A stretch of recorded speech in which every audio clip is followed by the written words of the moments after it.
तो श्री कर्दम ऋषि के पवित्र आश्रम में श्री कपिल भगवान का प्राकट्य हुआ और भगवान का प्राकट्य होते ही कण कण सुखी हो गया, पावन हो गया, पवित्र हो गया। ब्रह्मा जी ने जाना कि भगवान का अवतरण हो चुका है,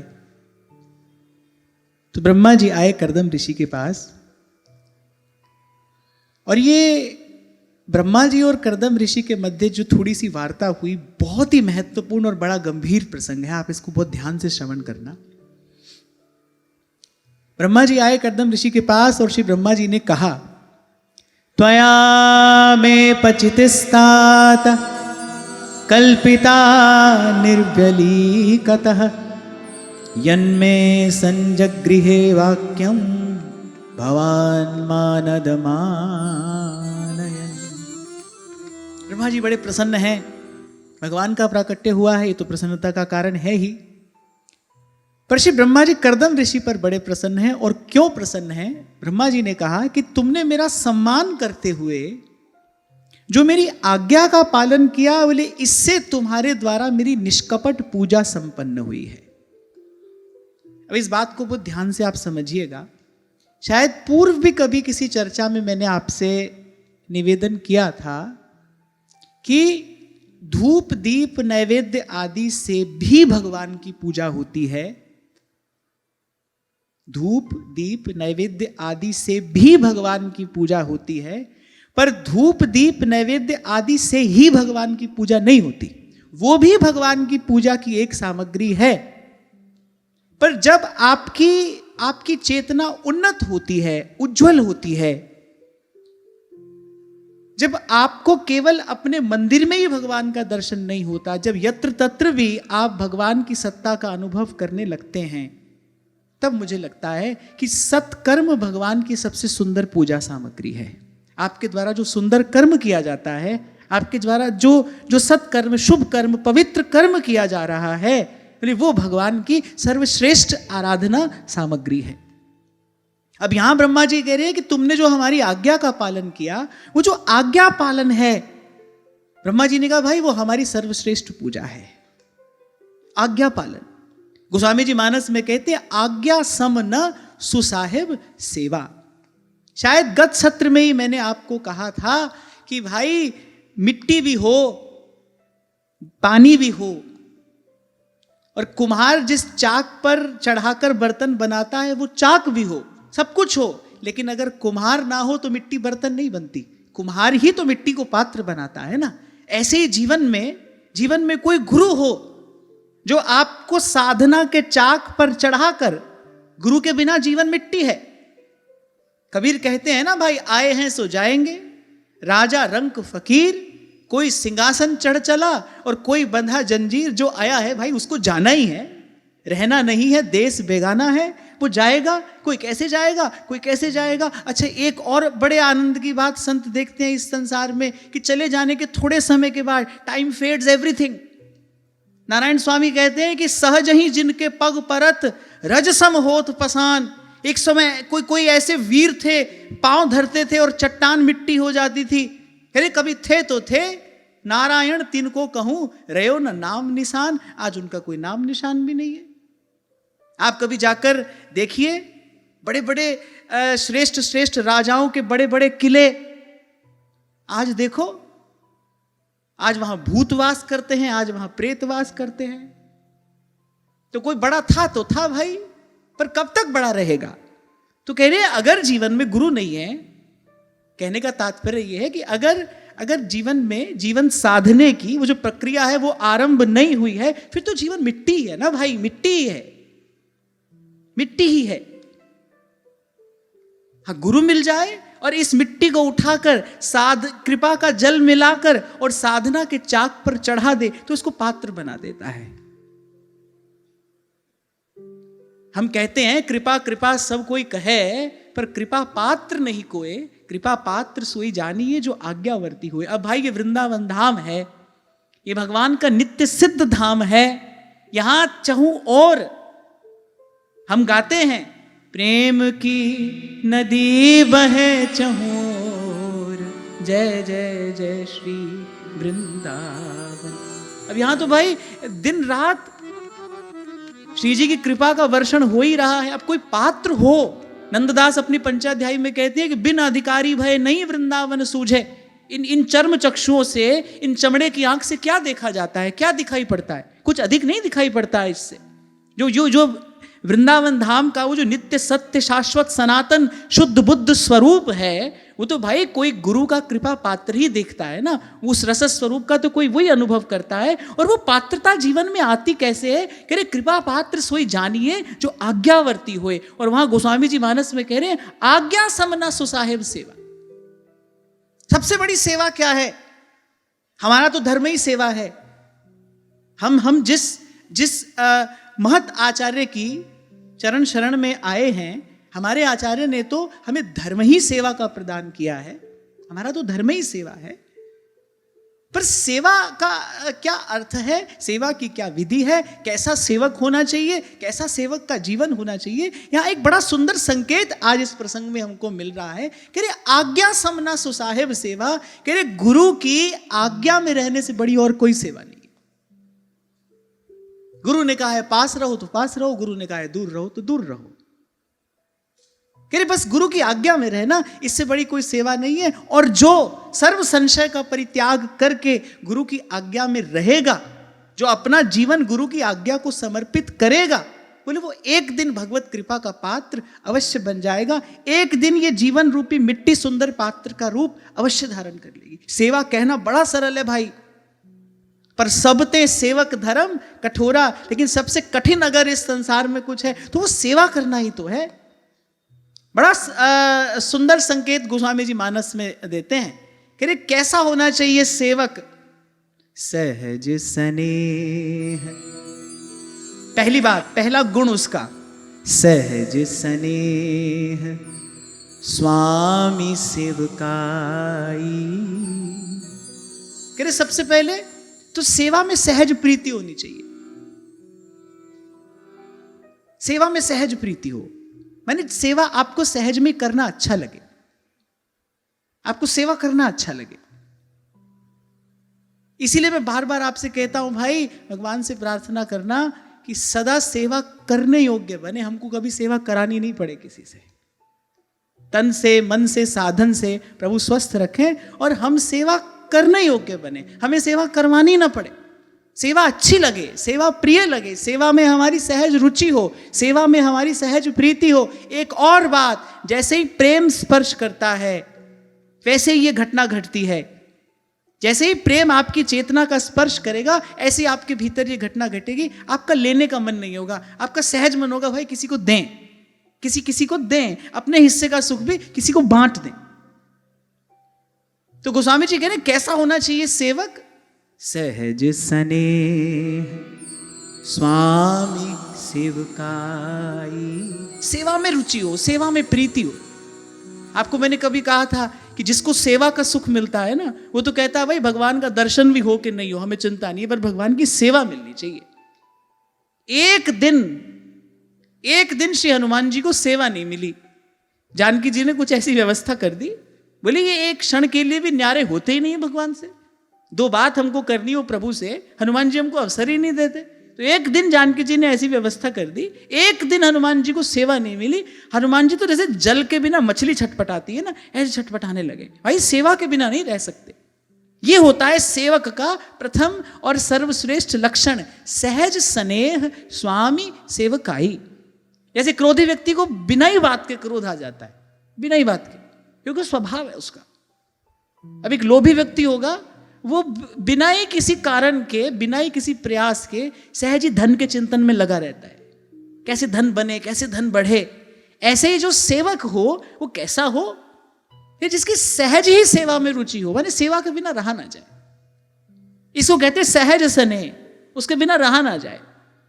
और फिर दूसरी बात कहते हैं सहज स्नेह स्वामी सेवकाई।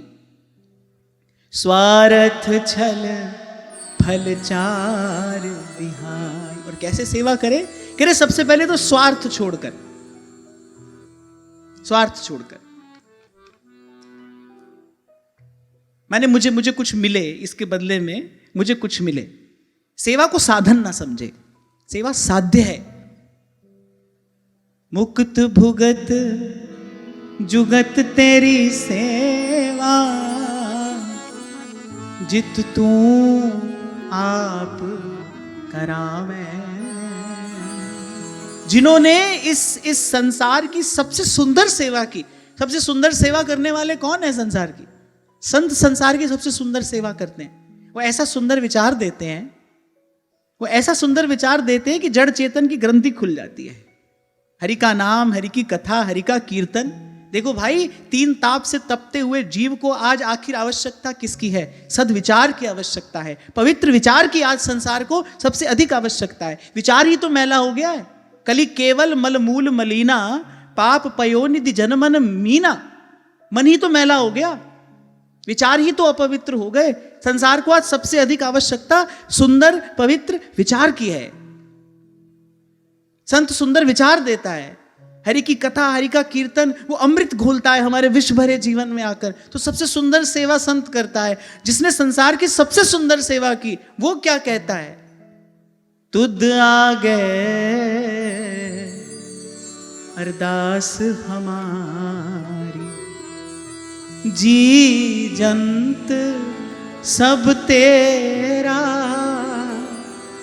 कहो नानक सब तेरी वड्या, कोई नाम न जाने मेरा।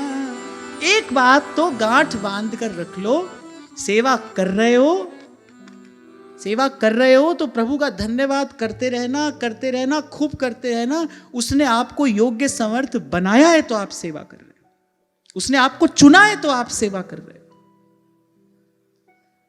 ये तो भाई बहती बहती धारा है गंगा की। आप इसमें गोता लगाकर पवित्र हो जाओ। आप नहीं करोगे तो कोई और करेगा। प्रभु अपना कार्य करा लेंगे, आप नहीं करोगे तो कोई और करेगा। और दूसरी बात, आप नहीं करोगे तो उसमें 2 हानि है। एक तो प्रभु के काम आने से वंचित रह गए, और दूसरा, सेवा नहीं करोगे, सत्कर्म नहीं करोगे तो फिर ये जीवनी शक्ति तुमसे उत्पात कराएगी। सीधा सा सिद्धांत है ना भाई, energy can neither be created nor destroyed, it can be transform from one form to another, but energy can neither be created but energy can be constructive. Energy can not be destroyed but energy can be destructive. अगर अपनी जीवनी शक्ति को आप सत्कर्म में नहीं लगाओगे, सेवा में नहीं लगाओगे, और खास तौर से जो युवा लोग सुनते हैं मुझे, उनको तो मैं बहुत बल देकर कहूंगा, सेवा करते रहना, सेवा के साथ साथ भजन करना। ये सब बालक यहां जो मेरे साथ बरसों से रह रहे हैं, आप कभी इनसे पूछना, ये भी आए थे तो मैंने एक ही बात कही थी, भाई यहां किसी की सेवा करते रहना, सेवा करते करते भजन करना, सेवा करते करते भजन करना, सेवा करते रहना। नहीं करोगे तो वो जो आपकी जीवनी शक्ति है वो कुछ ना कुछ अवांछित ले आएगी आपके जीवन में, आपको पहुंचा देगी कहीं कहीं ऐसी जगह जहां आपको नहीं जाना चाहिए। मन से, विचार से, चिंतन से, क्रिया से, वृत्ति से, प्रवृत्ति से वो आपको पहुंचा देगी कहीं और। तो मैं तो कहता हूं कि सेवा मिले तो धन्यवाद करिए, भगवान ने आपको चुन लिया। वो किसी से भी करा सकते हैं अपना कार्य, वैसे तो उनको किसी की भी आवश्यकता नहीं है। जिनकी मात्र कृपा दृष्टि से सकल विश्व को पलते देखा, उनको किसी की आवश्यकता नहीं है, फिर भी प्रभु ने आपका हमारा चयन किया, हम सौभाग्यशाली हैं। कहो नानक सब तेरी वड्याई, कोई नाम न जाने मेरा। तो कह रहे पहले तो सहज स्नेह स्वामी सेवकाई, पहले तो सेवा में सहज प्रीति हो, और फिर कह रहे स्वार्थ, सबसे पहले तो स्वार्थ का त्याग करके सेवा करें। भाई इसके बदले मुझे क्या मिलेगा? जब आप कोई साधन करते हैं तब फल की इच्छा होती है, लेकिन सेवा साधन नहीं है, सेवा साध्य है, सेवा तो फल है। संसार में कहते हैं सेवा करोगे तो मेवा मिलेगा, ऐसी बोलचाल की भाषा में कह देते हैं ना, सेवा करोगे तो मेवा मिलेगा। पर भाई बड़ी भूल है ये, सेवा ही मेवा है, सेवा का कोई और मेवा नहीं है, सेवा ही मेवा है। असली वस्तु, असली जीवन का फल, जीवन की सफलता, सार्थकता सेवा ही तो है, सेवा ही है। एक बार 5-7 वर्ष पहले की बात है, शंभू जी का स्वास्थ्य ऐसे थोड़ा सा ठीक नहीं रहता था, तो हमने इनको 2-4-5 दिन के लिए नेचुरोपैथी में भेज दिया। हमने कहा आप वहां चले जाओ, ये तो बेचारे दूसरे दिन घबरा गए, वहां तो सब बड़ा सुंदर था, स्वस्थ था, ये तो दूसरे दिन घबरा गए। ये तो मुझे फोन पर कहा, बोले जी मैं तो यहाँ नहीं रह सकता हूँ। मैंने कहा क्यों? बोले सुबह से शाम तक कोई काम ही नहीं है यहाँ पर। तो बोले मैं तो ऐसे नहीं रह सकता। तो ये 5-7 दिन के लिए गए थे, 2-3 दिन में ही लौट आए। मैंने सेवा के बिना रहा ना जाए, ये होती है सेवा में सहज प्रीति। आपका कोई हिडन एजेंडा नहीं होना चाहिए। आपके शब्दों में अगर मैं कहूं, आपको सेवा मिली है, आप सेवा कर रहे हैं, तो आपका कोई हिडन एजेंडा नहीं होना चाहिए किस लिए कर रहे हैं सेवा। अरे सेवा ही सब साधनों का फल है। इसलिए गोस्वामी जी ने कहा सहज स्नेह स्वामी सेवकाई। मैं ये बात इसलिए बड़े विस्तार से कह रहा हूं भाई, हम तुम सब सेवा करने वाले बैठे हैं यहाँ पर। हम सबको लगता है भाई हम सेवा कर रहे हैं, श्री जी की सेवा कर रहे हैं, संतों की सेवा कर रहे हैं, इसकी सेवा कर रहे हैं, उसकी सेवा कर रहे हैं। आज ये प्रसंग आया, ब्रह्मा जी ने कहा भाई आज्ञा पालन सबसे बड़ी सेवा है, गुरु की आज्ञा में रहो, ये सबसे बड़ी सेवा है। और फिर सेवक का गुण यहां पर प्रकट हो रहा है। कैसा होना चाहिए सेवक? जो आज्ञा, सब प्रकार के संशय से रहित उसकी बुद्धि हो, द्वंद्व रहित उसका चिंतन हो, तब वो सेवा के योग्य है। तभी कह रहे हैं सब ते सेवक धर्म कठोरा। सेवक होना कठिन है। आप माला लेकर भजन करो, कर लोगे। अपने मंदिर में आप ठाकुर जी की पूजा करो, कर लोगे। प्रकट में साधु की सेवा में आपको भेज दिया जाए, कठिनाई पड़ेगी बाप, कठिनाई पड़ेगी। क्यों? क्योंकि जिसे सेवा कहते हैं उस स्थिति को प्राप्त करने के लिए इन सब सोपानों से होकर जाना पड़ेगा। अब अपने भीतर देखना, टटोलना नहीं है हमारे भीतर स्वार्थ, मिलेगा। आप ढूंढोगे, ईमानदारी से ढूंढोगे, आपको मिलेगा। और यदि स्वार्थ है तो फिर सेवा नहीं है भाई, फिर सेवा नहीं है। आप सेवा के प्रत्युत्तर में कुछ चाहते हो, फिर वो सेवा नहीं है, फिर वो एक क्या है? व्यापार है। फिर वो एक व्यापार की वृत्ति। भाई आप कुछ दे रहे हो, बदले में आप कुछ लेना चाहते हो। तो सबसे पहले कहते हैं स्वार्थ छोड़कर सहज स्नेह। याद कर लो ये पंक्तियां, गाओ। सहज स्नेह स्वामी सेवकाई। स्वप्न में भी कभी कोई ये विचार ना आए भाई सेवा के बदले हमें क्या मिलेगा, चाहे वो श्री जी का दर्शन ही क्यों ना हो ना। स्वार्थ फल छल फल चार विहार। सबसे पहले स्वार्थ छोड़कर, और फिर कहा छल। जिसकी सेवा में रहो फिर निश्चल होकर सेवा करना। छल माने भीतर कुछ और, मुख में कुछ और, क्रिया में कुछ और अगर गुरु की सेवा में हो, संत की सेवा में हो, फिर तो सब प्रकार के छिपाव और दुराव से रहित होकर सेवा करनी चाहिए। किसी प्रकार का कोई कपट मन में ना हो। और मैं तो कहता हूं कि यदि ऐसी कोई भावना, ऐसी कोई बात मन में आ भी जाए, गुरु से कह देना चाहिए। गुरु से दुराव नहीं करना चाहिए, गुरु से छिपाना नहीं चाहिए। जैसे डॉक्टर से ही रोग छिपाओगे तो रोग बढ़ेगा ना। डॉक्टर से तो जो भी आपको पीड़ा हो, कष्ट हो, कह देना चाहिए, और कहना पड़ता है, तभी तो रोग का निदान होता है, उसका समाधान होता है। पर क्या है ना, हमारी वृत्ति कैसी है, अच्छी बात तो खूब बढ़ चढ़कर बताते हैं। गुरुजनों को भी छोटा सा भजन में कोई अनुभव हो जाए, छोटा सा कोई अनुभव हो जाए ना, तो दौड़ दौड़ कर बढ़ चढ़कर बताते हैं। क्यों? भाई अपने गुरुजी से तो कहना ही चाहिए। फिर जैसे कभी कोई मेरे को भी कह देता था पहले, अब तो मेरा मिलना नहीं होता किसी से। पहले कहते थे कि आपसे तो कह सकते हैं ना, आपको तो कहना ही चाहिए ना, और फिर अपना अनुभव कहा। हम भी भाई मुस्कुराते हुए सुन लेते हैं, क्योंकि भाई मुझसे नहीं कहोगे किसी और से कहोगे जाकर। नारद जी जब कामदेव को जीत कर आए, तो सबसे पहले महादेव के पास गए, महादेव को अपनी सारी कथा स्वयं कह सुनाई। अच्छा, महादेव ने कहा कि नारद जी एक बात हम आपसे विनती करके कह रहे हैं, आप ये कथा श्री हरि के सन्मुख जाकर मत गाना। नारद जी ने मन में सोचा, बोले ये हमारा उत्कर्ष देख नहीं पा रहे, ये जो हमारा उत्कर्ष हो रहा है ना, क्योंकि कामदेव ने इनकी समाधि तो छेड़ ही दी थी, हमारी नहीं छेड़ पाया, तो बोले ये हमारा उत्कर्ष देख नहीं पा रहे। नारद जी ने कहा अब तो सबसे पहले हम उन्हीं को जाकर बताएंगे। फिर उसके बाद हुआ कि आप सब जानते हो नारद जी की क्या दशा हुई, आप सब जानते हो। आप देखो जिसके बल पर वो स्थिति पाई,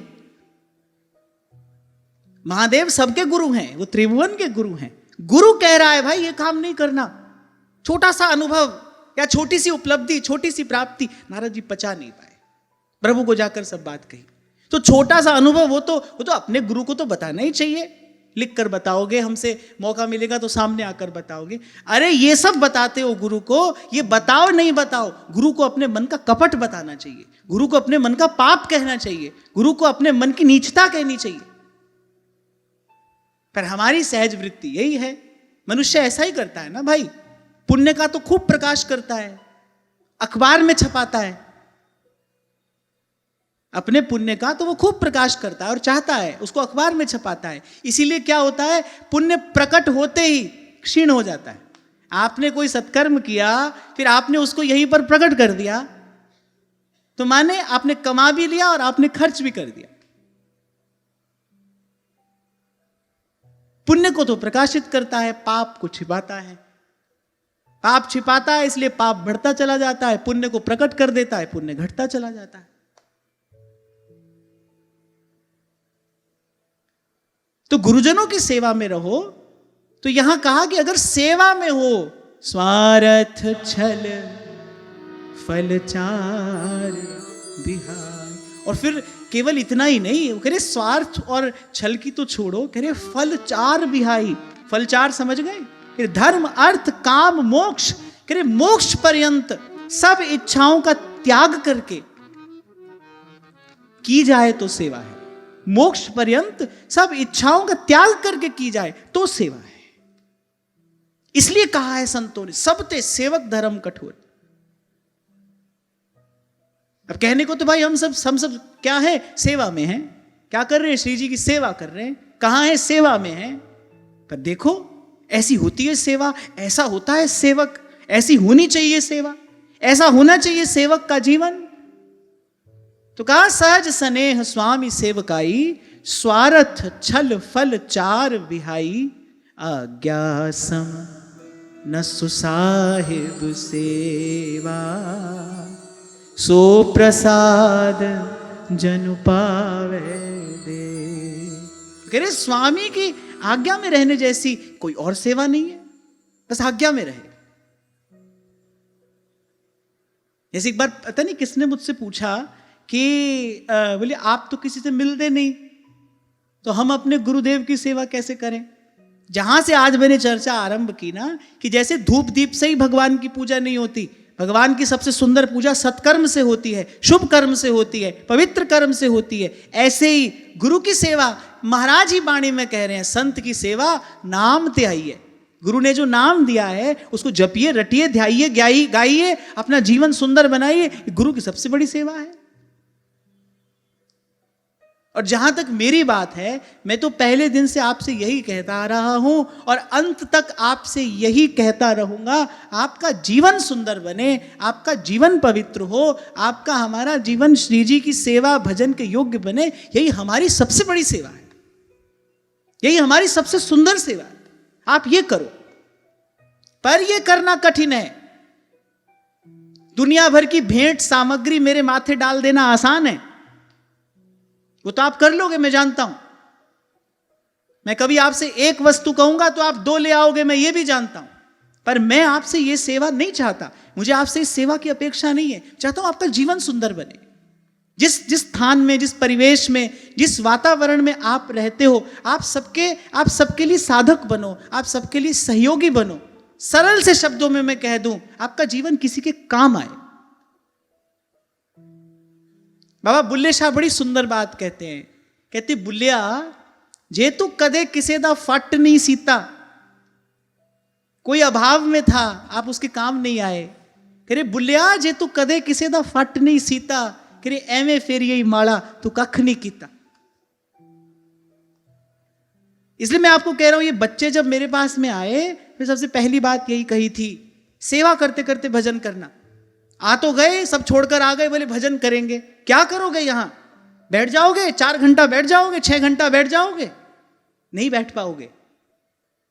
नहीं बैठ पाओगे। वहां पर पहुंचते पहुंचते पहुंचा जाता है, कई सीढ़ियां पार करने के बाद कोई वहां पर पहुंचता है, और कोई बिरला ही वहां तक पहुंचता है। हम तो भाई साधक हैं, आ गए हैं, श्री जी की बड़ी कृपा है, यहां तक आ गए, पर सेवा करते रहना। मन को, भाव को उज्जवल करने वाली सेवा के जैसी और दूसरी कोई रीति नहीं है। और मैंने आपसे यह भी सदा कहा, जब मैं कहूं सेवा तो केवल मंदिर में ठाकुर जी की सेवा नहीं कह रहा हूं मैं, सबकी सेवा, जब अवसर मिल जाए, जब जब जब प्रभु आपको अवसर दे दे किसी की भी सेवा का। और सेवा करनी कैसे है? हमको किसी की भी सेवा करने का अवसर मिले, हमको नहीं देखना है कि हम किसकी सेवा करें, हम तो उसी की सेवा कर रहे हैं, जो है उसी का है, हम उसी के नाते, उसी की प्रेरणा से, उसी की दी हुई शक्ति से उसी की सेवा कर रहे हैं। चार बात याद रखनी है, हम प्रभु के नाते, प्रभु की दी हुई शक्ति से, प्रभु की प्रेरणा से प्रभु की ही सेवा कर रहे हैं, और कोई भाव अन्य अपने मन में नहीं आने देना है।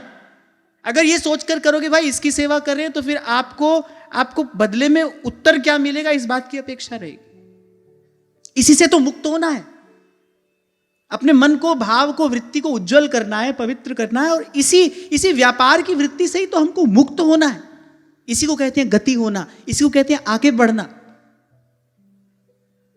फिर कह रहे हैं आज्ञा सम न सुसाहिब सेवा, और कह रहे हैं सेवक तो ऐसा है, वो कह रहे हैं मुझे आज्ञा रूपी प्रसाद ही मिलता रहे, बस स्वामी मुझे बार बार किसी ना किसी सेवा की आज्ञा देते रहे। कह रहे मेरे लिए यही प्रसाद है। एक बात आपको और कहता हुआ आगे चलता हूं कि भगवान सेवा बाद में देते हैं, सेवा करने की सामर्थ्य पहले देते हैं। आपको सेवा बाद में मिलेगी, प्रभु का स्वभाव ऐसा है। मैं आपसे मेरे प्रभु का स्वभाव कह रहा हूं, उनका स्वभाव ऐसा है, वो आपको सेवा बाद में देंगे, सेवा की सामर्थ्य पहले देंगे। कोई तो कारण था। हनुमान जी तो हनुमान जी हैं, जब आ गए सब कार्य पूरा करके, और भगवान हनुमान जी का धन्यवाद करते अघाते नहीं है। हनुमान जी को बड़ा संकोच हुआ, रोते रोते चरणों से लिपट गए और कहा कृपा निधान कि नाथ न कछु मोर प्रभुताई, सो सब तव प्रताप रघुराई। बोले करोड़ों करोड़ों वानरों में से आपने अपनी मुद्रिका तो मुझे ही दी थी। हनुमान जी ने कहा, बोले प्रभु इतने इतने वानर थे, आपने मुझे मुद्रिका दी? वो मुद्रिका नहीं थी, वो आपने मुझे ये कार्य पूर्ण करने की सामर्थ्य प्रदान की थी। भगवान ने पहले सामर्थ्य दी, तभी गोस्वामी जी कह रहे हैं प्रभु मुद्रिका मेली मुख माही, जलधि लांघि गए अचरज नाही। ये जो गोस्वामी जी ने कहा ना अचरज नाही, बोले कोई आश्चर्य मत करो। अरे वो तो भगवान की इच्छा थी, भगवान ने तभी हनुमान जी को मुद्रिका दी।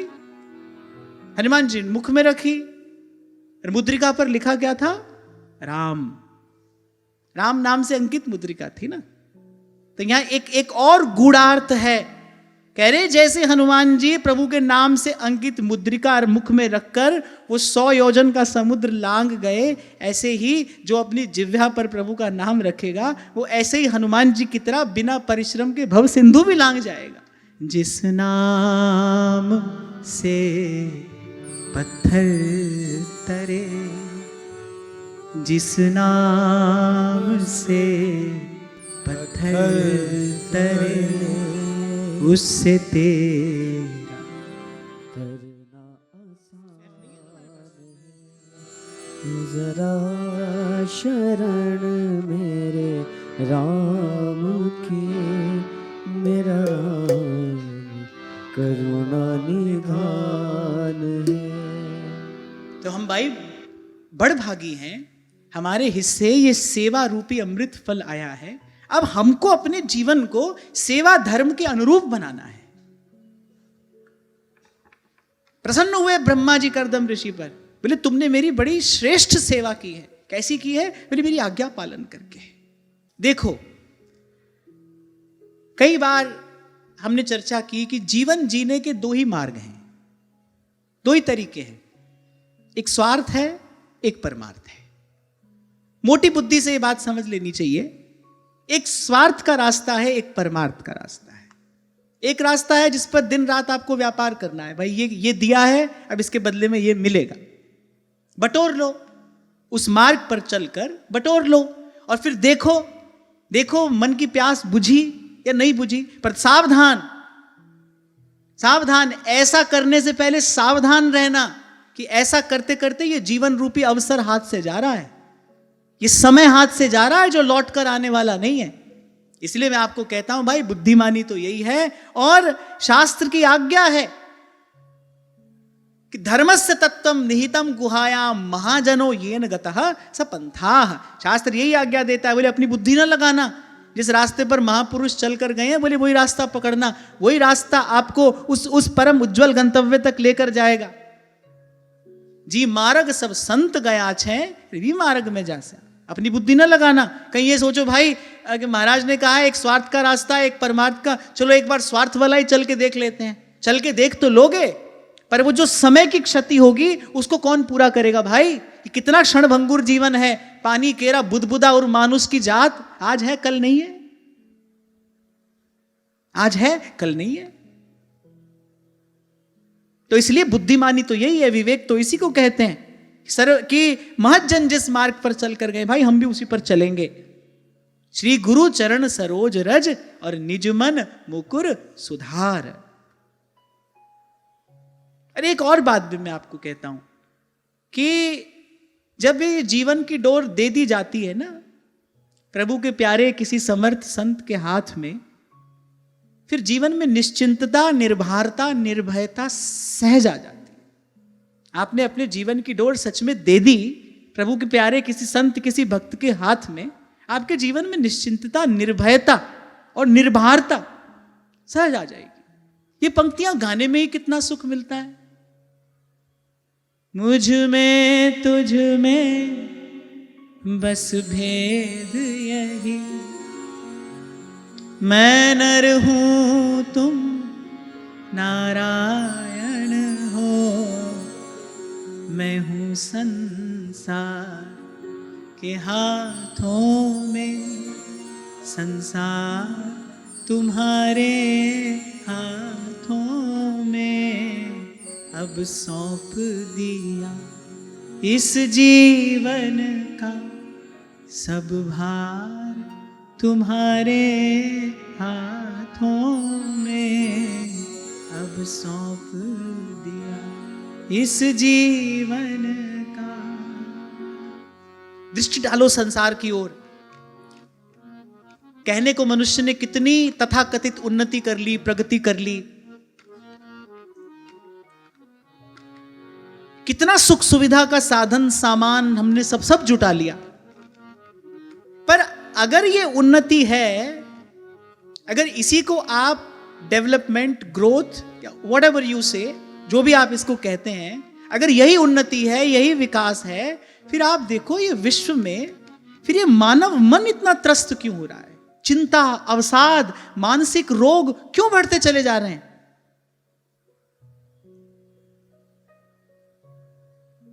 मन कितना अस्वस्थ हो गया है, कितना निर्बल दुर्बल हो गया है। आपने सुख सुविधा का साधन तो जुटाया, लेकिन कितनी चिंता पड़ गई जीवन में। एक बार कहीं कहीं किसी संत के चरणों में बैठकर थोड़ा उससे विवेक प्राप्त करके एक बार विचार तो करो भाई, ये घाटे का सौदा किया है या फायदे का? क्या क्या देकर क्या लिया आपने? जड़ वस्तुएं अपने जीवन में एकत्रित की, कितनी मानसिक चिंता, कितना कितना अवसाद, कितनी निराशा जीवन में आ गई। ये उन्नति है, ये प्रगति है? बिल्कुल भी नहीं। मेरे विचार से तो बिल्कुल भी नहीं है। जैसे मैं आपको एक छोटा सा उदाहरण देता हूं, आपको समझ में आ जाएगा। एक आपके घर का एटमॉस्फेयर है, आपके घर का एटमॉस्फेयर, वातावरण। एक आपके घर का एटमॉस्फेयर है, एक आपके घर का इंटीरियर है। इंटीरियर माने आपके घर की साज सज्जा जो भी है। तो एक आपके घर का इंटीरियर है, एक आपके घर का एटमॉस्फेयर है। इंपॉर्टेंट क्या है, इंटीरियर या एटमॉस्फेयर? एटमॉस्फेयर। आप सब एक स्वर से कह रहे हैं एटमॉस्फेयर। और आज मनुष्य ने जो किया है, वो क्या किया है, उसने अपना इंटीरियर सुधारते सुधारते अपना एटमॉस्फेयर बिगाड़ लिया। इंटीरियर तो खूब सुंदर बना लिया, खूब साज सज्जा, सुविधा, साधन, सामग्री सब जुटा लिया जीवन में, लेकिन भीतर से मन चिंताग्रस्त हो गया, मन अवसादग्रस्त हो गया, मन ही मैला हो गया, मन ही दुर्बल हो गया, भय, चिंता, क्लेश, इस सब ने ग्रस लिया जीवन को। तो ये तो ऐसा ही हुआ ना कि किसी ने अपने घर का इंटीरियर सुधारने के लिए अपने घर का एटमॉस्फेयर बिगाड़ लिया। अरे साज सज्जा थोड़ी कम हो कोई बात नहीं, पर जहां रहते हो वो वातावरण तो सुखद होना चाहिए ना, वातावरण सुखद होना चाहिए। अभी कुछ दिन पहले की बात है, एक महापुरुष कृपा करके पधारे यहाँ कुटिया में। तो भीतर आते उन्होंने कहा कि बड़ा सुंदर है यहाँ, सब बड़ा सुंदर है। तो मैंने बड़ी विनम्रता पूर्वक कहा, मैंने कहा महाराज सुंदरता तो संसार में कहीं पर भी मिल जाएगी, और एक से एक सुंदर वस्तुएं संसार में हैं। तो मैंने कहा सुंदर तो जैसा है तैसा है, यहाँ पर प्रभु की कृपा है, ये जो भी कुछ है ना बड़ा सुखद है। सुंदर तो हो भले ना हो, पर सुखद होना चाहिए।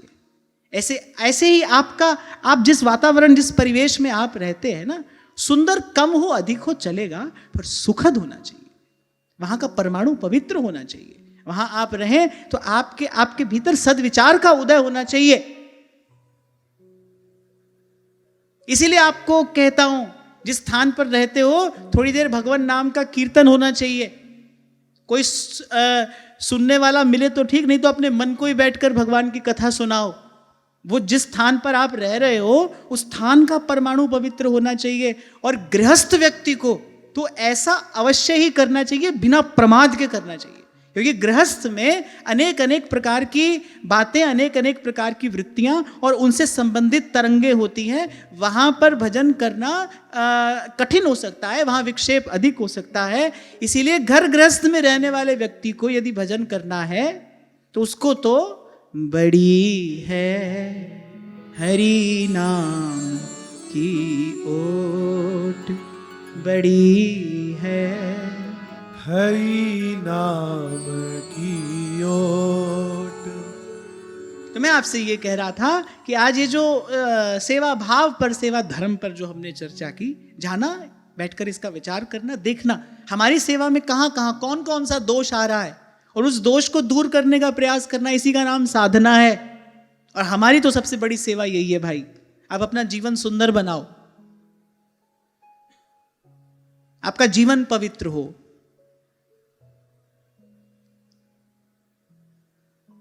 जब भी कभी दीक्षा भी होती है तो मैं यही बात कहता हूं, भाई भजन करना, और इसलिए करना हमारा जीवन श्री जी की सेवा के, श्री जी के भजन के योग्य बन जाए। हम किसी भी प्रकार से प्रभु की कृपा से, प्रभु के ही भजन से प्रभु के योग्य बना जा सकता है, और अपने किसी साधन से तो हम प्रभु के योग्य बन नहीं सकते। प्रभु का नाम, प्रभु की कथा, प्रभु का ये गुणानुवाद, ये कथा कीर्तन ही तो भाई भगवान के योग्य बनाएगा।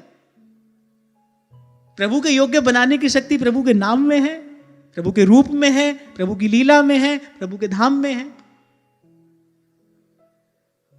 तो ऐसे हरि का नाम लेते लेते, भगवान के गुणों का कीर्तन करते करते अपने जीवन को भगवान के योग्य बनाना है।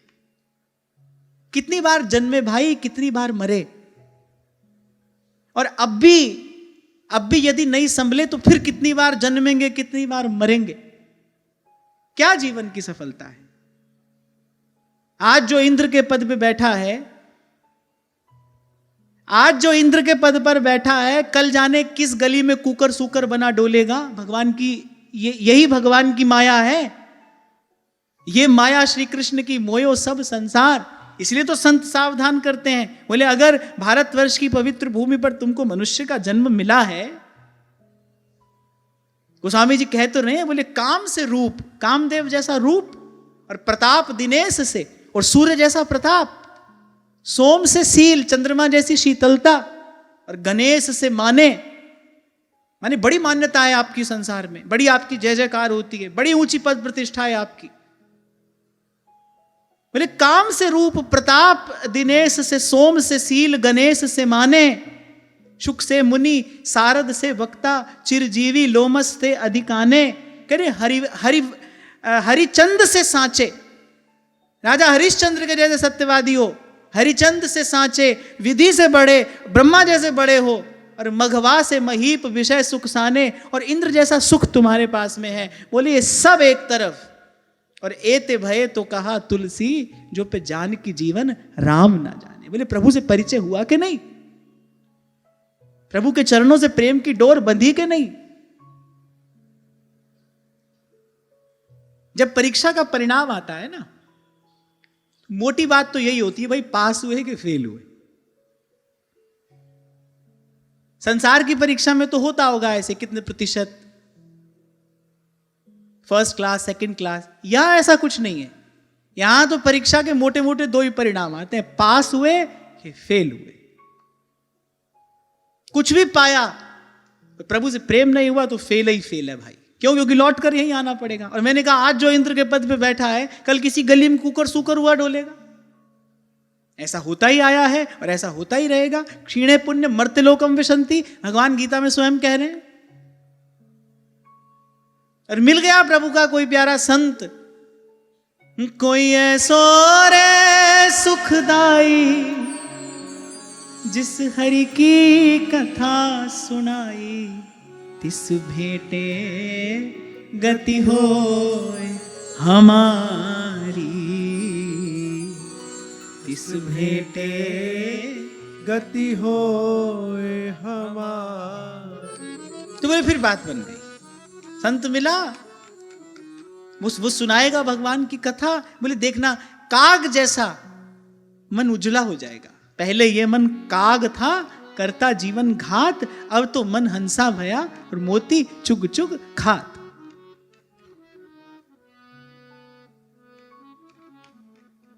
हाँ, उसके बिना तो असंभव है भाई।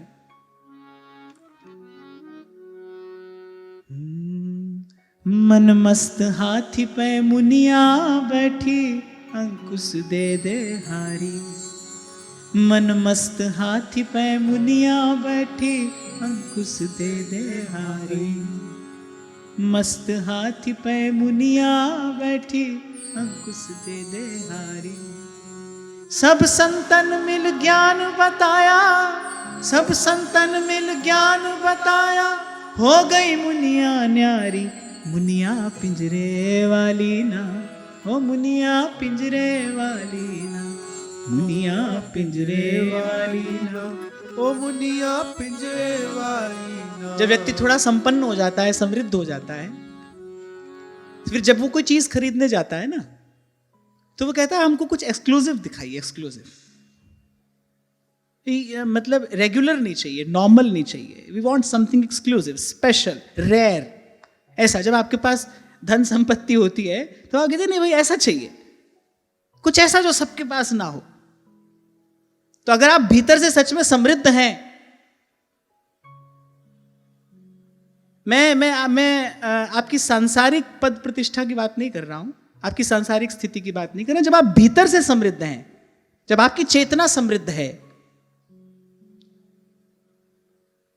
फिर आपको भी किसी साधारण वस्तु से समझौता नहीं करना चाहिए। And find something exclusive, rare, something which is not regular, जो सबके पास ना हो, विशेष। और वो विशेष वस्तु तो ढूंढो, 3 लोक 14 भुवन में एक ही है।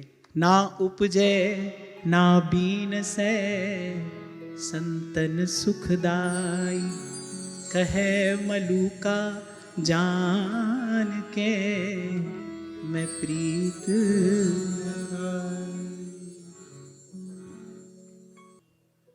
यही तो कसौटी है स्वयं को कसने की।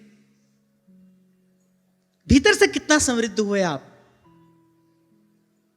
मैंने कहा ना कि हंस देते हैं महादेव मां भवानी से ये कहते कहते। बोले जीव बड़ा भ्रम में है, उसको लगता है मैंने कमा लिया, मैंने बना लिया, मैं बन गया। बोले ऐसा कुछ नहीं है। जी ही जस जग रघुपति करही, सोती ही छिन तस हो। तो प्रभु जिसको जैसा कर देते हैं वो वैसा हो जाता है। ज्ञानी मूढ़ ना कोय, बोले बिहसी महेश तब। गोस्वामी जी ने यहां बिहसी शब्द का प्रयोग किया है। बिहसना कहते हैं ठहाका मार के हंसना। महादेव वैसे हंसते हुए ये बात कह रहे हैं, बोले बिहसी महेश तब। बोले ज्ञानी मूढ़ ना कोय, जी जस जग रघुपति करही, सोती ही छिन तस होए। उमा दारू जोशित की नाई सबही नचावत राम गुसाई। तो भाई बाहर जो आपके पास है वो तो आपके आपके प्रारब्ध का फल है, आ रहा है जा रहा है, ठीक है, वो जो है सो ठीक है। और मैं तो कहता हूं उसका भी आप कितना सदुपयोग कर पाए, ये बात महत्वपूर्ण है। आपके पास कितना है इससे कोई प्रयोजन नहीं है, आप कितना सदुपयोग कर पाए। आपके पास ये विवेक था कि नहीं था? कई बार मैंने आपसे कहा 100 कमरे का घर बना लो, महल बना लो, एक में ही तो रहोगे, एक साथ 2 में रह सकते हो? बताओ, है आप में इतनी सामर्थ्य?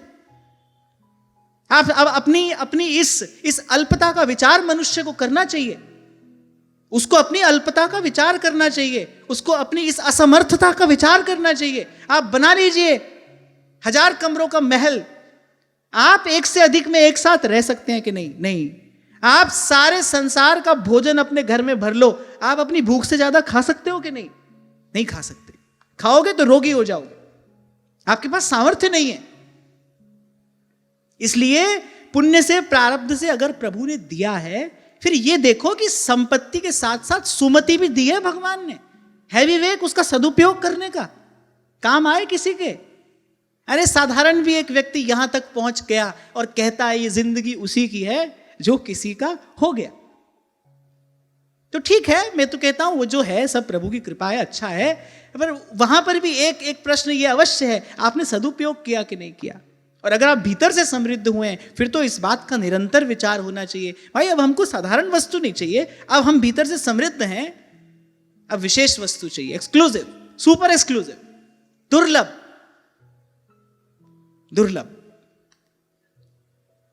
मैंने ऐसा देखा है ना, मैंने ऐसा देखा है, और मैं भी कभी उस गली से होकर आया हूं, तो मुझे पता है जब आपकी गांठ में होता है कुछ, फिर आप कहते नहीं भाई हमको विशेष वस्तु चाहिए, समथिंग रेयर। और दुर्लभ तो भाई एक ही वस्तु है, ये गुरु की कृपा से बड़ी देर बाद हमको समझ में आया, दुर्लभ वस्तु तो एक ही है, गोपाल गोकुल वल्लभी प्रिय गोप गोसुत वल्लभम चरणारविंदमहं भजे भजनीय सुरमुनि दुर्लभम चरणारविंदमहं भजे भजनीय सुरमुनि दुर्लभम। दुर्लभ वस्तु तो एक ही है। So if you are really rich, if you have that real richness, then go for this. इस दुर्लभ वस्तु को प्राप्त करिए, क्योंकि किसी भी दृष्टि से विचार करिए, जीवन की अंतिम और जीवन की वास्तविक सफलता यही है, यही है। ज्ञान सहित नरदेह वर भरत खंड में हुई। इतना बानक प्रभु की कृपा से अगर बन गया, आपको भारत की भूमि पर मनुष्य का जन्म मिला, तो अब तो फिर सकल सयानप छाड़ भज दुर्लभ है यह बार। तो ब्रह्मा जी ने कहा तुमसे बड़ा प्रसन्न हूं। और फिर माता देवहूति से भी ब्रह्मा जी ने कहा कि ये जो तुम्हारे गर्भ से जन्मे हैं, बोले इनमें कभी साधारण बुद्धि न करना, ये ऋषियों के मुनियों के आराध्य हैं, ये सब लोगों के एकमात्र स्वामी हैं। श्रीमन नारायण नारायण श्रीमन नारायण नारायण नारायण श्रीमन नारायण नारायण श्रीमन नारायण नारायण नारायण। वो अलौकिक ज्ञान जो काल के क्रम से लुप्त हो गया था, उस अलौकिक ज्ञान को पुनः प्रकट करने के लिए ब्रह्मा जी ने कहा तुम्हारे गर्भ से श्री हरि का ये अवतार हुआ है, कपिल के नाम से ये तीनों लोकों में विख्यात होंगे और अविद्या जनित मोह की ग्रंथि को काट कर पृथ्वी में स्वच्छंद विचरण करेंगे और समस्त सिद्धों के स्वामी होंगे। फिर ब्रह्मा जी ने यह भी आज्ञा दी कि जो 9 कन्याएं हैं इनका विवाह कर देना। महान सती अनुसुईया ये श्री कर्दम जी और श्री देवहूति जी की ही पुत्री थी, जिनका विवाह श्री अत्रि मुनि के साथ में हुआ। उनका स्मरण भी मन को पवित्र करने वाला है। पंच सतियों में उनका नाम मूर्धा पर है। तो 9 कन्याओं का विवाह कर्दम जी ने किया और फिर एक दिन एकांत में, यद्यपि वो पुत्र हैं, श्री कपिल भगवान कर्दम जी के पुत्र हैं, लेकिन कर्दम ऋषि ये जानते हैं कि ये तत्व से कौन है। एक दिन एकांत में प्रभु की अनुकूलता जानकर कर्दम ऋषि आए, भगवान के चरणों में प्रार्थना की, क्योंकि कर्दम ऋषि को अपना संकल्प स्मरण है। आपको स्मरण है? कर्दम ऋषि ने यह कहा था कि एक निश्चित समय तक गृहस्थ में रहूंगा, उसके बाद गृहस्थ का त्याग करके एकांत में जाकर भजन करूंगा। एक बहुत बड़ा प्रश्न है यहां पर कि भाई सब साधनों की सिद्धि के मूर्त रूप भगवान उनके घर में आ गए, लेकिन उसके बाद भी वो कह रहे नहीं, मैं एकांत में जाकर आप ही का, उन्होंने भगवान से आकर कहा प्रभु मैं आप ही का चिंतन करूंगा, आप ही का भजन करूंगा, फिर एकांत में जाकर करूंगा। यहां कर्दम ऋषि के इस आचरण से आपको हमको एक सहज संदेश प्राप्त होता है। महापुरुषों का आचरण ही उनका उपदेश होता है। महापुरुषों का जो आचरण है वही उनका उपदेश है। यहां कर्दम ऋषि के इस आचरण से हमको एक उपदेश प्राप्त होता है। यद्यपि उनके घर में स्वयं भगवान प्रकट हुए हैं, स्वयं श्री हरि उनके घर में अवतीर्ण हुए हैं, पर फिर भी उन्होंने कहा नहीं भाई, गृहस्थ को छोड़कर और एकांत में वन में जाकर हम उनका चिंतन करेंगे, भजन करेंगे। तो हमको एक संकेत यहां पर प्राप्त होता है कि गृहस्थ व्यक्ति को भी नियम से गृहस्थ में रहते हुए भी नित्य प्रति कुछ समय एकांत चिंतन के लिए अवश्य निकालना चाहिए। मैं तो आपको सदा ही कहता हूं भाई कि जितना समय यहां सत्संग होता है, अब तो श्री जी की कृपा से सत्संग ही होता ही रहता है, पर फिर भी मैं आपको कहता हूं कि जैसे शास्त्र कहता है ना कि अपनी आय का दशांश आप सत्कर्म में लगाइए, अपने धन का दशांश सत्कर्म में लगाइए, ऐसे मैं कहता हूं आप अपने समय का दशांश सत्संग में लगाइए। महीना में 3 दिन तो आकर यहां पर जरूर कथा का श्रवण करना चाहिए, सत्संग का श्रवण करना चाहिए। तो ऐसे एक गृहस्थ व्यक्ति को नित्य प्रति नियम से कुछ समय एकांत में भजन चिंतन अवश्य करना चाहिए, और जब अनुकूलता हो तब किसी ना किसी तीर्थ में जाकर गुरुजनों के चरणों में बैठकर भी साधन का अनुष्ठान करना चाहिए। यहां कर्दम ऋषि के इस आचरण से आपको हमको सबको ये संदेश, ये उपदेश प्राप्त हो रहा है। यद्यपि भगवान घर में है, फिर भी उन्होंने कहा नहीं भाई, हमको अपना संकल्प स्मरण है, हम एकांत में जाकर भजन करेंगे। अभी थोड़ी देर पहले मैं आपसे यही कह रहा था ना भाई, गृहस्थ में अनेक प्रकार की वृत्तियां, अनेक प्रकार के भाव और फिर उनसे जनित परमाणु होते हैं, जिसके कारण कभी कभी बिना कारण भी भजन में विक्षेप हो जाता है। इसीलिए जो घर गृहस्थ में रहता है, रहे, अपने कर्तव्य कर्म का निर्वाह करे, पर नित्य प्रति थोड़ा सा समय एकांत चिंतन के लिए, थोड़ा सा समय जिसमें मौन हो, स्वाध्याय हो, ऐसा समय अवश्य निकालना चाहिए। बहुत समय पहले भी मैंने आपसे कहा था कि कभी कभी हमको लगता है भाई उठते बैठते चलते फिरते हम भजन कर रहे हैं, हम खूब भजन कर लेते हैं, पर बैठकर तो नहीं कर पाते, उठते बैठते चलते फिरते करते। नहीं, ऐसा नहीं, उठते बैठते चलते फिरते भी भजन करिए, पर बैठकर भी थोड़ा नाम जप करने का, वाणी का पाठ करने का, स्वाध्याय करने का, एक आसन पर बैठकर करने का भी अभ्यास अवश्य होना चाहिए। संसार से न्यारे होने का अभ्यास करोगे तो धीरे धीरे अभ्यास में सिद्धि प्राप्त होगी। लगता है ऐसे सब छोड़ के आ जाएंगे और यहां वृंदावन में रहकर भजन करेंगे। मैंने इसीलिए थोड़ी देर पहले आपसे कहा, आ भी जाओ तो भी भाई सेवा करते करते ही भजन करना पड़ता है। बड़ी देर के बाद एकांतिक आनंद की उपलब्धि होती है, बड़ी देर के बाद। सरल नहीं है, वो रास्ता सरल नहीं है। मैंने तो संतों के मुख से सुना है भाई, जो एकांत में पवित्र रहे वही सच्चा साधु है, क्योंकि एकांत आपको अनेक अनेक प्रकार के चिंतन की ओर लेकर जा सकता है। यदि आपकी भूमिका, आपकी नींव पक्की नहीं हुई, तो एकांत में यहां वहां फिसल जाने का भी भय है। थोड़ा थोड़ा उसका अभ्यास करना चाहिए, धीरे धीरे, हो सके तो धीरे धीरे फिर उस समय को बढ़ाइए। 15 मिनट से आरंभ करो। 15 मिनट आपको मौन रहना है, मौन रहते रहते नाम जप करना है, या फिर आपको स्वाध्याय करना है, लेकिन सबसे अकेला होकर, सबसे न्यारा होकर, सबके साथ रहते हुए भी ये थोड़ा सा अभ्यास आपके सबके जीवन में अवश्य होना चाहिए।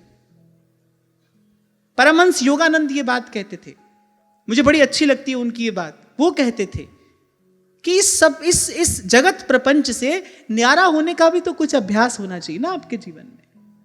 एकांत में बैठकर इस बात का चिंतन करो, नहीं भाई यहां मेरा कोई नहीं है, यहां मैं किसी का नहीं हूं, ये सब एक स्वप्न के जैसा है, आज है कल नहीं रहेगा, और जो जैसा आज है वो वैसा कल नहीं रहेगा, क्योंकि वैसा कल था नहीं, कल रहेगा नहीं। इस प्रकार बार बार, अनेक बार संसार की क्षणभंगुरता, संसार की असारता, संसार की अनित्यता का अभ्यास करते करते फिर धीरे धीरे इस ओर रुचि कम होगी आपकी। ऐसे आवेश में आकर, ऐसे आपने किसी को देखा, किसी को सुना और झटपट यहां पर आकर बैठ गए। आजकल तो ऐसे बाहर देखो कितने बड़े बड़े बोर्ड लगे हैं, 3 लाख रुपए में ब्रजवासी हो जाइए, 5 लाख रुपए में वृंदावन वासी हो जाइए। 2-5 लाख से वृंदावन वास होता है, हो सकता है, सोचो। नहीं, उसके लिए आपको एक मानसिक परिपक्व स्थिति की आवश्यकता है। जहां हो वहीं रहते रहते उसका अभ्यास करते करते वहां तक पहुंचा जाता है, और पहुंचना चाहिए। तो जब मैं आज इस प्रसंग का चिंतन कर रहा था तो मेरे मन में बात आई, मैंने कहा देखो कर्दम ऋषि के घर तो भगवान अवतीर्ण हो गए, फिर भी वो कह रहे नहीं, मैं एकांत में जाकर प्रभु आपका ही भजन करूंगा। भगवान के चरणों में जाकर यही प्रार्थना की। 3 श्लोक बड़े सुंदर हैं, कर्दम जी ने कहा प्रभु से जाकर, अहो पापच्यमानाना निरये स्वैरमंगलैः कालेन भूयसा नूनं प्रसीदन्ति ह देवता। बोले अपने पाप कर्मों के कारण इस दुख रूप संसार में पीड़ित होते हुए मनुष्य पर बोले देवता तो बहुत काल बीत जाने पर प्रसन्न होते हैं। अब एक और बात यहां कर्दम ऋषि की सुन लो ध्यान से। वो कह रहे हैं किसी भी देवी देवता की आराधना करोगे, बिल्कुल ठीक प्रकार से विधि निषेध की सीमा में रहकर बड़ी देर तक उसकी आराधना करोगे, तब वो थोड़ा टस से मस होगा, तब तुम्हारी तरफ देखेगा। अब वो कोई भगवान तो है नहीं कि तुम्हारी तरफ देखेगा और तुम्हारा काम बन जाएगा। फिर देखेगा, फिर सोचेगा। अब क्या होता है ना, देवता बड़े विलासी हैं। अब देवता बड़े विलासी हैं। अब किसी बड़े आदमी के यहां तुम उससे मिलने के लिए जाओ तो सेवक कहेगा कि हाँ सेठ जी अभी आ रहे हैं, आप बैठिए, सेठ जी अभी आ रहे हैं। अब सेठ जी को तो भाई अपनी कुर्सी से हिलकर वहां तक आने में घंटा भर लग जाती है। अब सेठ जी हैं भाई। तो ऐसे देवता बड़े विलासी हैं, पहले देखेंगे तुम्हारी तरफ, फिर अपने असिस्टेंट से कहेंगे भाई देखो ये ठीक प्रकार से सब कर रहा है कि नहीं। फिर जब तुम भली प्रकार से विधि निषेध से युक्त होकर आप पूजा आराधना कर रहे होंगे, तब बड़ी देर के बाद सोचेगा भाई चलो चलें। तो यहां कर्दम ऋषि कह रहे भाई ये जो दुख रूप संसार है, पाप कर्मों के कारण जीव इतना दुख पा रहा है, बोलिए देवता लोग तो बड़ी देर में प्रसन्न होते हैं, पर प्रभु आप तो आशुतोष हैं। कर्दम ऋषि ने कहा कि आप तो आशुतोष हैं प्रभु, पर हम जैसे गृहस्थों के घर आंगन में आप प्रकट हो गए। किंचित भी आपने हमारे द्वारा की जाने वाली अपनी अवहेलना की ओर ध्यान नहीं दिया। कई बार आपसे कहता हूं ना मैं कि 32 सेवा अपराध बताए गए हैं भक्ति शास्त्रों में, और मैं आपको बताऊं तो आपको लगेगा भाई ये हमसे रोज ही होते हैं। किसी ना किसी प्रकार से कोई ना कोई अपराध हमसे बनता ही है। ठाकुर जी तो कुछ नहीं कहते। अवगुण करे समुद्र सम, गिनत न अपनो जान, और राई के सम भजन को मानत मेरु समान। बोले हमारे द्वारा आपकी कितनी अवज्ञा, कितनी अवहेलना होती है, पर प्रभु आपने उसका कुछ भी विचार नहीं किया, और आप हम जैसे गृहस्थों के घर आंगन में आकर प्रकट हो गए। ऐसा स्वभाव तो प्रभु केवल आपका ही है, और भजनीय भी केवल आप ही हैं। इसीलिए सूरदास कह रहे हैं, और देव सब रंग भिखारी, और देव सब रंग भिखारी, त्यागे बहुजु अनेरे, जो हम भले बुरे सो तेरे, जो हम भले बुरे सोते। अरे जिनके स्वरूप को योगी जन अनेक अनेक जन्मों की साधना के बाद केवल अपने उर अंतर में देखने का अभ्यास करते हैं, पर सफल नहीं हो पाते, इतने दुर्लभ हैं आप। बोले वो अपने सहज स्वभाव के कारण, अपने प्रेम पूरित स्वभाव के कारण, बोले हम जैसे गृहस्थों के घर आंगन में प्रकट हो गए। भगवान ने कहा, भाई हमने तुमको वचन दिया था, हम सत्य संकल्प हैं, अपने वचन को पूरा करने के लिए हम तुम्हारे घर आंगन में प्रकट हुए हैं। कर्दम ऋषि ने कहा, फिर हम भी तुम्हारे पिता हैं। बोले हमने भी ये संकल्प किया था, एक समय तक गृहस्थ में रहेंगे और उसके बाद एकांत में जाकर आपका चिंतन करेंगे। तो अब हमारे भी संकल्प के पूर्ण होने का समय आया है। आए तो आपसे आज्ञा लेने हैं, क्योंकि हम ये जानते हैं कि हमारे संकल्प से कुछ होने का नहीं है। जब तक आपकी आज्ञा नहीं होगी, जब तक आपकी कृपा, आपकी अनुकूलता नहीं होगी, तब तक हमारा शुभ संकल्प सफल नहीं होगा। लेकिन आपके चरणों में यही विनय, यही प्रार्थना लेकर आए हैं कि आप हमारे अनुकूल होइए और हमको एकांत में जाकर भजन करने की आज्ञा दीजिए। एक टक आपके इसी रूप का दर्शन करते करते मैं जाऊंगा, और सतत निरंतर इसी रूप को अपने मन मानस में, अपने घट मंदिर में विराजमान करके इसी स्वरूप का चिंतन करते करते मैं मुक्त होना चाहता हूं, कृतार्थ होना चाहता हूं। तो भगवान ने प्रसन्नता पूर्वक कहा, मामात्मानं स्वयं ज्योति सर्वभूत गुहाशयम्, आत्मन्येवात्मना वीक्ष्य विशोको भयमृच्छसि। भगवान ने कहा, तथास्तु, ऐसा तुम्हारे मन का मनोरथ है अवश्य ही पूर्ण होगा। बोले शीघ्र ही सब प्रकार के भय बंधनों से मुक्त होकर उस निर्भय अमर पद को तुम प्राप्त करोगे। यहां यही बात सबसे सुंदर मुझे विचारणीय, चिंतनीय प्रतीत हुई। यद्यपि भगवान घर में है, पर उन्होंने कहा, प्रभु आपका संकल्प था, आपने अपना संकल्प पूर्ण किया, आप हमारे घर में पुत्र होकर आ गए, अब हम भी अपना संकल्प पूर्ण करेंगे। और महापुरुष को अपने आचरण के द्वारा ही तो लोक को उपदेश देना होता है। जैसे थोड़ी देर पहले मैंने आपसे कहा ना, हो सकता है महापुरुष उपदेश न करे। महाराज जी, स्वामी श्री शरणानंद जी महाराज तो बार बार यही कहते थे। आपसे भी जो प्रसाद मुझे मिला, उसमें इस वाक्य की अनेक बार पुनरावृत्ति हुई। वो कहते थे, भाई हम तो कोरे उपदेश देने को सबसे निम्न कोटि की सेवा मानते हैं। ये जो कोरा उपदेश देना है, बोले तो सबसे निम्न कोटि की सेवा है। उत्तम सेवा तो यही है कि उज्जवल आचरण करके एक ज्योति स्तंभ की प्रतिष्ठा इस संसार में की जाए, उज्जवल आचरण करके। हमारे महाप्रभु जी का जस निर्मल क्यों है? आचरण करके दिखाया। सेवक का जीवन कैसा होना चाहिए? व्यास जी आए, महाप्रभु रसोई में दाल बना रहे हैं। नाहरमल जी क्या देखते हैं? नंगे पांव छोटी छोटी लकड़ी बीन कर अपने उत्तरीय वस्त्र में रख रहे हैं। कौन? प्रकट प्रेम को रूप धरे श्री हरिवंश उदार, वृंदावन रस कहन को प्रकट धर्यो अवतार। वो जो वंशी तत्प्रेम रूपिका, जिसका पुराण इस प्रकार यशोगान करते हैं, जो प्रिया प्रियतम को प्राणों से अधिक प्रिय है, वो वंशी जब आचार्य का रूप लेकर इस धराधाम पर अवतीर्ण होती है, प्रिया जी के उपासक का, युगल के सेवक का जीवन कैसा होना चाहिए, महाप्रभु ने इसका उपदेश नहीं किया, इसका आचरण करके दिखाया। इसीलिए आचार्य हैं, तो ये जो उपदेश देना है, भगवत प्राप्त महापुरुषों का कहना है भाई यहां ठीक है, ये भी ठीक है, पर उत्तम तो यही है कि उज्जवल आचरण से इस संसार में एक ज्योति स्तंभ की प्रतिष्ठा की जाए, जिससे आने वाले जो साधक हैं उनका पथ प्रशस्त हो सके, उनका पथ प्रकाशित हो सके। खूब मौज से कर्दम ऋषि घर में रहकर नित्य भगवान का दर्शन भजन कर सकते थे, पर उन्होंने कहा नहीं, मैंने भी संकल्प किया था एक निश्चित समय तक गृहस्थ में रहूंगा, और यदि मैं आज गृहस्थ का त्याग करके वन में, मैं आज वानप्रस्थ होते हुए सन्यासी नहीं होता, तो बोले मेरे पीछे मेरे पद चिन्हों का अनुसरण करने वाले, बोले वो तो कहीं से कहीं पहुंच जाएंगे। महर्षि शायद आपने ही मुझे बहुत साल पहले सुनाया था श्री रामानुजाचार्य भगवान के जीवन की घटना, कि जब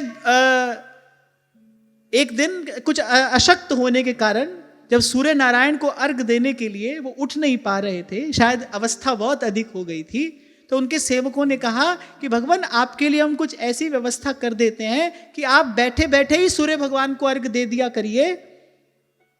तो आचार्य प्रभु क्या उत्तर देते हैं, बोले अगर आज मैं बैठे बैठे अर्घ देता हूं तो कल तुम लेटे लेटे देने लगोगे, क्योंकि काल के क्रम से विकृति आती है, पता भी नहीं चलता आ जाती है। काल के क्रम से विकृति आती है और आती ही है। कितना भी बढ़िया दूध हो, थोड़े समय बाद खराब हो जाएगा कि नहीं हो जाएगा। आपने समय रहते उसका उपयोग नहीं किया तो वो खराब हो जाएगा, उसमें विकार उत्पन्न हो जाएगा। जल में विकार उत्पन्न होता है, फल में विकार उत्पन्न हो जाता है, ऐसे ही परंपराओं में भी सहज विकृतियां आ जाती हैं। तो आचार्य महाप्रभु की जो ये बात है ये बड़ी महत्वपूर्ण है। उन्होंने कहा कि यदि मैं बैठे बैठे अर्घ देने लगा, कल तुम लेटे लेटे देने लगोगे।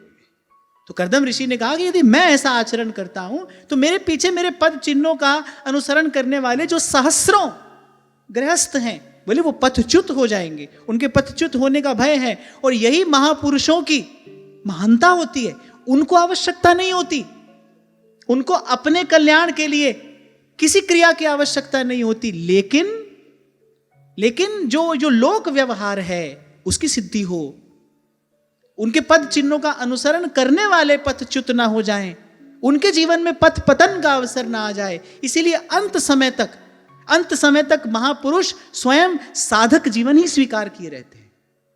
सब प्रकार से सिद्धियों से, सामर्थ्य से युक्त होते हुए भी महापुरुष अंत समय तक साधक जीवन स्वीकार किए रहते हैं। किस लिए? ताकि आपके मेरे जैसे लोगों का मार्ग प्रशस्त हो सके, हमसे कोई भूल ना हो जाए। क्योंकि आज जब मैं इस प्रसंग का चिंतन करा तो बहुत देर तक मैं यही विचार करता रहा, भाई कर्दम ऋषि को वन में जाने की आवश्यकता क्या थी? भगवान आ गए उनके घर में, और ऐसा नहीं कि कर्दम ऋषि नहीं जानते। एकांत में जाकर उन्होंने कहा, बोले प्रभु मैं आपको खूब पहचानता हूं, आप कौन हैं?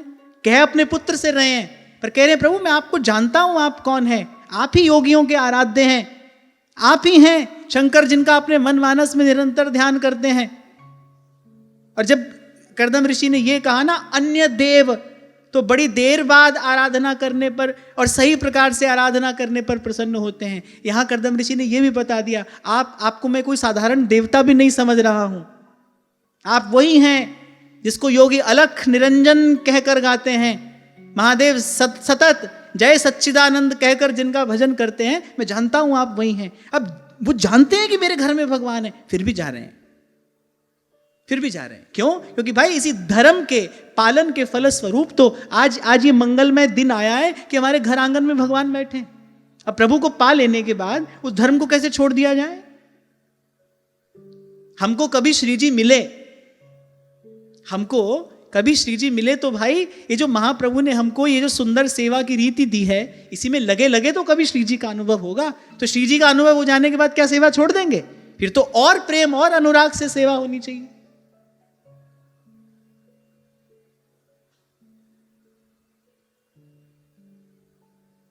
तो भगवान से आज्ञा पाकर, भगवान से आशीर्वाद लेकर, ये नहीं सोचा भाई हम पिता हैं, ये पुत्र हैं, नहीं, ये प्रभु हैं, हमारे घर आंगन में अपनी कृपा से अवतीर्ण हुए हैं। उन्होंने कहा कि हम जैसे तो आपकी कोई पूजा कोई सेवा आराधना कर नहीं सके, हमारे द्वारा की जाने वाली आपकी पूजा सेवा आराधना में तो कितनी त्रुटियां हुई, हमने जाने अनजाने आपकी कितनी अवज्ञा कितनी अवहेलना की, पर आपने किसी भी त्रुटि की ओर ध्यान नहीं दिया, आप अपने सहज स्वभाववश हमारे घर आंगन में आ गए। अब हमारा भी कर्तव्य यही है कि अपने जीवन की सब त्रुटियों को दूर करके हम अपने जीवन को, हम अपने मन मानस को आपके विराजमान होने योग्य बनाएं। देखो यहां एक बात मुझे आपको विश्राम के समय ये कहनी है, हमको महाप्रभु जी मिले, महाप्रभु जी की कृपा से हमको सहज में ये देव दुर्लभ रसरीति प्राप्त हो गई। अब भाई इसके प्रति हमारा भी तो कुछ कर्तव्य है। हम क्या वैसे के वैसे मैले कुचैले ही बने रहेंगे? हमारा भी तो इसके प्रति कोई कर्तव्य है। हमको ऐसा प्रसाद मिला है, अब भाई हमको भी तो अपने जीवन को श्री जी के योग्य बनाना है ना। और मैं तो कहता हूं कि हम बने न बने, हम कुछ कर पाए न कुछ कर पाए, लेकिन हमको करने का प्रयास सतत करना चाहिए, निरंतर करना चाहिए, बिना थके करना चाहिए। मैं आपसे सदा कहता हूं मैं कुछ भी कर लूं, लेकिन मेरे पास वो शब्द नहीं है जिससे मैं आपको ये बता सकूं कि आपको हमको क्या मिल गया है। मैं तो इतना ही कहूंगा, भ्रम भूल में भटकते बस उदय हुए जब भाग, मिला अचानक गुरु मुझे, लगी लगन की ला। ये दो पंक्तियां मुझे बड़ी प्यारी हैं। श्री स्वामी जी महाराज कह रहे हैं, बोले भ्रम भूल में भटकते, अरे हम तो वही भ्रम भूल में भटक रहे थे, कह रहे मिला अचानक, बोले बस ऐसे ही अचानक प्रभु की कृपा हो गई, संत मिल गया। कोई ऐसो रे सुखदाई, जिस हरि की कथा सुनाई, और जिस भेटे गति होए हमारी, हमको संत मिल गया। ऐसे ही भाई हम भी भटक रहे थे और भटकते रहते, हमको महाप्रभु जी मिल गए। महाप्रभु जी ने हमें प्यार करना सिखाया, जिन्होंने हमें प्यार करना सिखाया। अब भाई, अब उन्होंने तो हमको जो देना था दे दिया। महाप्रभु के भंडार में श्री जी के चरणारविंद से सुंदर, श्रेष्ठ, उज्जवल, उत्कृष्ट, अमूल्य और कौन सी वस्तु है? महाप्रभु जी ने हमें उन चरणों के भजन का अधिकार दे दिया, उन चरणों की सेवा का अधिकार दे दिया। और वो हमें क्या देंगे? उन्होंने तो भाई हमको अपना सर्वस्व दे दिया। हम कपटी हैं, हम स्वार्थी हैं, हम कपटी हैं, हम स्वार्थी हैं, हम अपना आपा उनको आज तक समर्पित नहीं कर पाए, हम अपने आप को उनको नहीं दे पाए, हम कहां सेवक हो पाए। आज जहां से मैंने चर्चा आरंभ की, जब गोस्वामी जी बताते हैं भाई ये हो तो सेवक है। सहज स्नेह स्वामी सेवकाई, स्वार्थ छल फल चार बिहाई, आज्ञा सम न सुसाहिब सेवा, सो प्रसाद पावे जन दे। अरे सेवक हो जाने के बाद तो प्यास ही एक रह जाती है, कब स्वामी पुकार कर हमको सेवा की कोई आज्ञा दे दे। करे सो प्रसाद पावे जन देवा, आज्ञा समना सुसाहिब सेवा। बोली सखी कहती है कि नहीं, कब टेर के निकट बिठा। हे स्वामिनी, अनंत अनंत आपकी सहचरियां हैं, रूप गुण संपन्ना है। मैं दीनहीन हूं, पर फिर भी मेरे मन में ऐसी एक अभिलाषा जगी है, कभी आप मुझे मेरा नाम लेकर पुकारे और अपनी कुंज की कोई सेवा करने के लिए कहें। कब टेर के निकट बिठाओ, कब अपनो भाग बनाओ, कब बाह गहो हंसनी की, कब करूं भावती जी की। मेरी स्वामिनी प्यारी राधा, जय राधा रूप अगाधा। मेरी स्वामिनी प्यारी राधा, जय राधा रूप अगाधा। और प्रभु से आशीर्वाद लेकर गए थे। कर्दम ऋषि को तो सफल होना ही था। वासुदेवे भगवती सर्वज्ञे प्रत्यगात्मनि परेण भक्ति भावेन लब्धात्मा मुक्त बंधना। भगवान में अपने हृदय को स्थिर किया, सब बंधनों से मुक्त हो गए। एक बात कहकर मैं अपनी वाणी को विराम दूंगा। यहाँ एक संकेत आपको हमको और मिल रहा है कि मुक्ति नाम की कोई वस्तु यदि प्राप्त होती है तो वो जीते जी ही प्राप्त होती है, मरने के बाद नहीं। तो जब तक जीवन है तभी तक मुक्त होने का प्रयास किया जा सकता है। मरने के बाद कोई मुक्ति नहीं है। मरने के बाद तो पुनर्जन्म है, मरे तो फिर जन्मना पड़ेगा। जो जीते जी मुक्त हुआ है, जिसने जीते जी अपने सब बंधनों को कटते हटते देख लिया है, वही धन्य है, वही धन्य है। उसी ने कि मानव जीवन का परम फल परम लाभ पाया है। कर्दम ऋषि ने भगवान में अपना हृदय स्थिर किया। जिस छवि का दर्शन करते करते आए थे उसी छवि में अपने मन प्राणों को समर्पित करके कर्दम ऋषि हो गए सब बंधनों से मुक्त। और इस प्रकार इच्छा और द्वेष से रहित, सर्वत्र समबुद्धि और भगवत भक्ति से संपन्न होकर श्री कर्दम जी ने भगवान का वो परम पद प्राप्त किया जहां से कोई लौट कर नहीं आता। इच्छा द्वेष विहीनेन सर्वत्र समचेतसा भगवद भक्ति युक्तेन प्राप्ता भागवती गति। आज की वार्ता ही श्री जी के चरणों में निवेदन करता हूँ। महाराज श्री के चरणों में प्रणाम। आप सबके हृदय स्थित प्रभु को, भाव प्रभु को नमन।